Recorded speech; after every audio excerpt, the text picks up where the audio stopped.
आप देख रहे हैं न्यूज फर्स्ट नेटवर्क, आपके साथ आपकी आवाज। ये किसी की अमानत है, कहीं साथ जल न जाए, न झुका तुम निगाहें, कहीं राज खुल न जाए, राज खुल न जाए, राज खुल न जाए। नमस्कार, आप सब देख रहे हैं न्यूज फर्स्ट और न्यूज फर्स्ट से मैं हूं राकेश मिश्रा। जैसा कि अभी आपने सुना गुनगुनाते हुए, ये हमारे साथ बैठे हैं पंडित मुकेश चौबे जी। और इनके बारे में मैं बता दूं कि देश विदेश हर जगह, लंदन में, कनाडा में, सिंगापुर में, कहां हांगकांग में, इन्होंने पहले तो म्यूजिक से प्रेम रखा और म्यूजिकल कार्यक्रम किया, और बाद में धीरे धीरे कथाकार बन गए और भागवत, शिव पुराण ये सब भी कहानी कथाकार के रूप में प्रस्तुत करने लगे जगह जगह। लेकिन मैं आज इनसे मैं जानना चाहूँगा कि आपकी रुचि ये कथा, कहानी या म्यूजिक में कैसे हुई और कैसे शुरुआत हुआ। पंडित जी नमस्कार। और आप जरा अपने बारे में बताइए कि ये रुचि आपको इस लाइन के बारे में कब से शुरुआत हुई। देखिए, ये तो असल में जो संगीत है, चाहे कोई भी कला है, ये मुझे ऐसा लगता है कि व्यक्ति कहीं ना कहीं ये पहले से कुछ लेके आता है। बिल्कुल स्वाभाविक रूप से बचपन में कहीं भी संगीत हो, उस समय कीर्तन वगैरह होती थी आसपास मंदिरों में, तो वो ध्वनि हमें खींचती थी। बिल्कुल, हाँ। मैं रुक नहीं पाता था। ये बहुत छोटी उम्र की बात, आप ऐसा समझ सकते हैं 6 साल 5 साल इसके बीच इस उम्र की बात है। और जहाँ भी कहीं संगीत का कुछ सुनाई पड़े दौड़ जाता था। इसमें यहाँ तक की यात्रा में मेरे पिताजी का संकल्प, पंडित महेंद्र नारायण चौबे जी मेरे पिताजी हैं, उनका संकल्प मैं मानता हूं कि वो मेरे पुरुषार्थ में सबसे बड़ी शक्ति बन के आया जी। वो मुझे एक हनुमान जी की मंदिर थी, वहाँ वो पूजन करते थे, मुझे ले जाते थे। वहाँ ढोलक और ये तबला, हारमोनियम मुझे बजाने का मौका मिल जाता था। इस तरीके धीरे धीरे यात्रा शुरू हुई। मेरा ख्याल है अभी तो पूरा ध्यान नहीं मुझे, लेकिन एक कंपटीशन हुआ नेहरू युवा केंद्र के द्वारा, तो उसमें हमने फॉर्म भर दी। मेरे दोस्त ने असल में फॉर्म भरी। उस समय तक मुझे इतना ज्ञान नहीं था कि फॉर्म कैसे भरते हैं। बिल्कुल, बहुत छोटी उम्र थी। तो स्टेट लेवल पे था वो, तो हमने सबको बताया कि मेरा कंपटीशन है।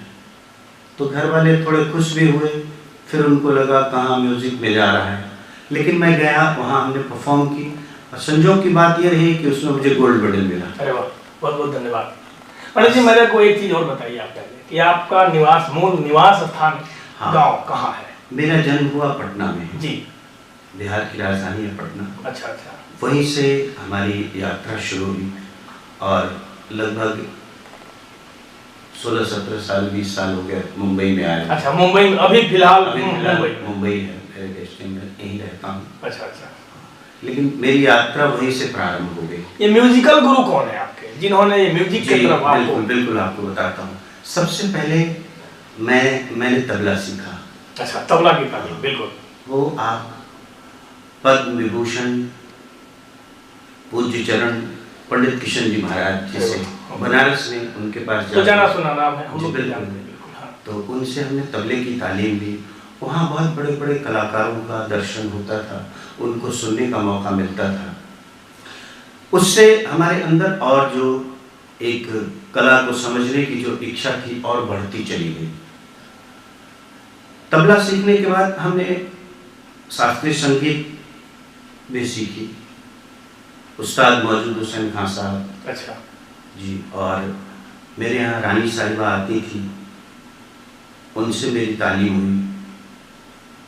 आप ऐसा कह सकते हैं कि बहुत लोगों से हमने सीखा संगीत। जहाँ मुझे अच्छा लगा उनके पास हमने संगीत की शिक्षा ली। बहुत अंदर में बड़ा एक प्यास था पागलपन थी एक संगीत के लिए। अच्छा, ये तो रही संगीत की कि आपने पहले तबला का तालीम लिया, फिर उसके बाद म्यूजिक सीखा और तुरंत फिर सिचुएशन बदल जाता है और आप चले जाते हैं भागवत के तरफ, शिव पुराण के तरफ, कथा के तरफ। इसके बारे में बताइए। इसका सबसे बड़ा कारण है मेरे जीवन कि मैं जब मुंबई आया तो मुंबई में मैं प्रेमपुरी आश्रम एक बहुत बड़ा नाम है मुंबई में। अच्छा। और मैं ऐसा मानता हूँ कि शायद हिंदुस्तान में आध्यात्म की सबसे गहरी चिंतन अगर किसी जगह होती है तो उसका नाम है प्रेमपुरी जी आश्रम। अच्छा। उस आश्रम में हमें एक बड़े दिव्य विभूति संत के दर्शन हुए। आचार्य महामंडलेश्वर पूज्य चरण स्वामी मोहनानंद गिरी जी महाराज। अच्छा। उनकी ऐसी कृपा हुई कि जैसे आप ऐसा सोच सकते हो कि कोई बालक कहीं पड़ा हो है, उसके स्वरूप उसको दिख जाएं, उसके रास्ते उसको दिख जाएं। बिल्कुल। उनकी बहुत बड़ी कृपा रही। और एक छोटी सी बात और मैं जोड़ दूं, जब मैं मुंबई आया प्रेमपुरी आश्रम में रहता था, वहीं पैडर रोड पे कल्याण जी भाई रहते थे। अच्छा। कल्याण जी आनंद जी। तो लाइट म्यूजिक की शिक्षा हमने उनसे ली। अरे वाह। कल्याण जी भाई से जी। हाँ, तो वहाँ उनसे शिक्षा लेता था। और मेरी एक आदत क्या हो गई कि प्रेमपुरी आश्रम में सभी बड़े बड़े संत आते थे, तो उनको सुनने का बड़ा शौक था और मैंने किताबें बहुत पढ़ी। अच्छा। वहाँ की लाइब्रेरी में। हाँ। मुझे नशा था पढ़ने का, अध्ययन करने का। जी बिल्कुल।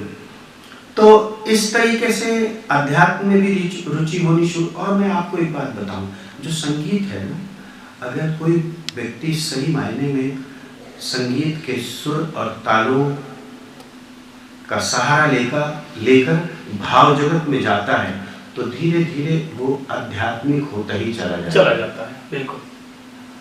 जो संगीत का जो फल है वो परमात्मा की प्राप्ति है। बिल्कुल सही बात। तो मुझे ऐसा लगा कि मैं सहज उस तरफ बढ़ता चला गया।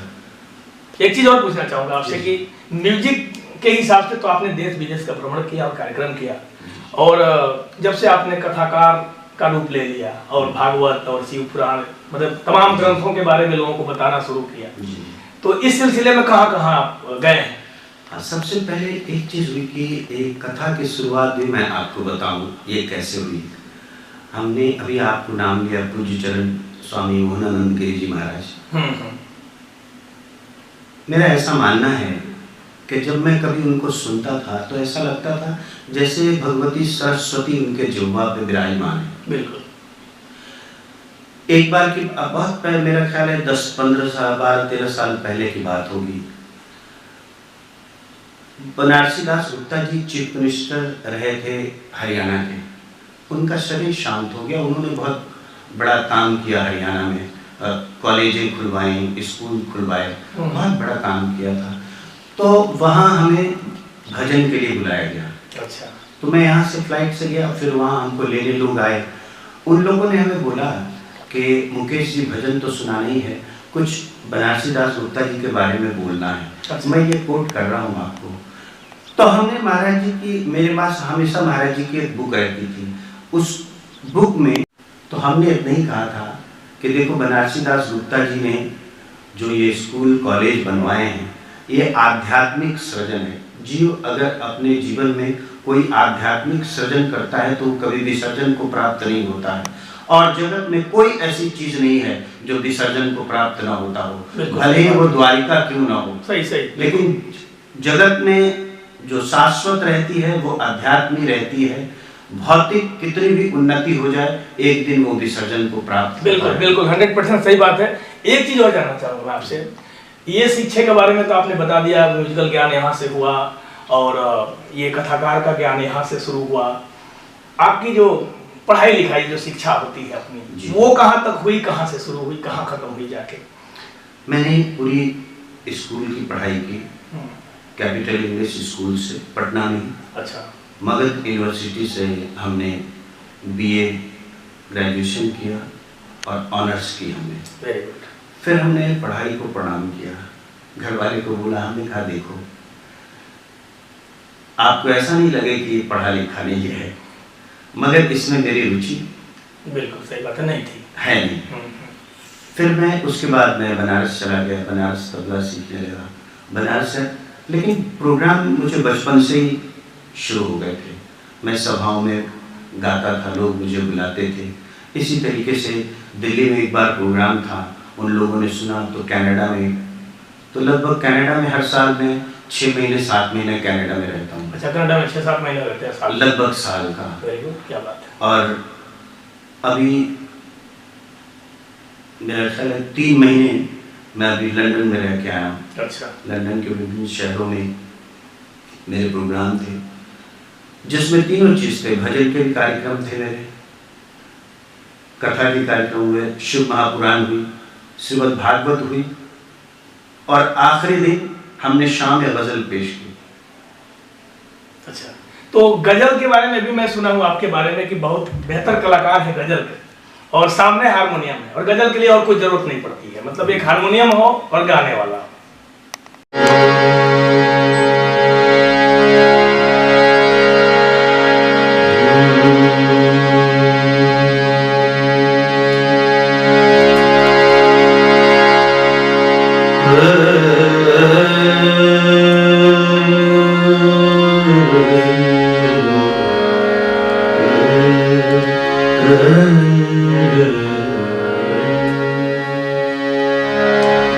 बहुत ही अच्छा शानदार प्रस्तुति आप लोगों ने सुना गजल की। बाकी भजन, गजल, संगीत के तो बड़े ही बेहतरीन कलाकार हैं, ये हमको पहले से भी पता, इनके बारे में थोड़ा बहुत चल चुका है। और आज बड़ी खुशकिस्मत है कि सामने बैठे और इनका थोड़ा सा साक्षात्कार हमने लिया। तो पंडित मुकेश चौबे जी, हमारी शुभकामना आपके साथ है, और आप ऐसे ही तरक्की करें, आगे बढ़ें, और बाहर तो जो भी नाम रोशन हुआ ही है। मैं चाहूँगा कि हिंदुस्तान के भी कोने कोने में आपको लोग बुलाएं और आपसे भजन गजल का कार्यक्रम सुने, कथा का कार्यक्रम रखवाएं और कथा सुने। यही हमारी शुभेच्छा है आपके लिए। बहुत बहुत धन्यवाद, आपने बहुत बहुत धन्यवाद। एक छोटी सी समय दिया आपने इसके लिए। जी जी जी। अभी दिसंबर में ऑनलाइन मैं कथा करने वाला हूँ। ऑनलाइन इसलिए बोल रहा हूँ कि बहुत लोग तो सुनने वाले आएंगे ही, लेकिन उसमें एब्रोड के बहुत से ऐसे लोग हैं जो आ नहीं सकते हैं। उन्होंने मुझे आग्रह किया था, तो मैं दिसंबर में श्रीमद् भागवत सप्ताह करने वाला हूँ। वो मुंबई में करने वाला हूँ, और वो ऑनलाइन भी करूँगा। उससे पहले 3-4 दिन पहले मैं वो अनाउंस करूँगा। तो आपके न्यूज़ को भी बहुत बहुत धन्यवाद, आपको भी बहुत बहुत धन्यवाद। परमात्मा आपको बहुत उन्नति दे, बहुत सुख दे, बहुत शांति दे, ऐसी भावना के साथ। और आपके कैमरामैन को भी बहुत बहुत शुभकामना, बहुत बहुत धन्यवाद। बहुत बहुत धन्यवाद पंडित जी, बहुत बहुत धन्यवाद। ये रही हमारी खास मुलाकात पंडित मुकेश चौबे जी से, जिनके बारे में पहले भी हमने बता दिया था कि बहुत ही चर्चित चेहरा है। और मैं इनसे रिक्वेस्ट करूंगा कि ज़्यादातर समय जो इंडिया से बाहर देते हैं, तो जो भी ये विशिष्ट ज्ञान है उसको हमारे हिंदुस्तान में ज़्यादा से ज़्यादा बांटने की कृपा करें आप। कैमरा पर्सन राजकुमार के साथ हमारी ये खास रिपोर्ट। धन्यवाद।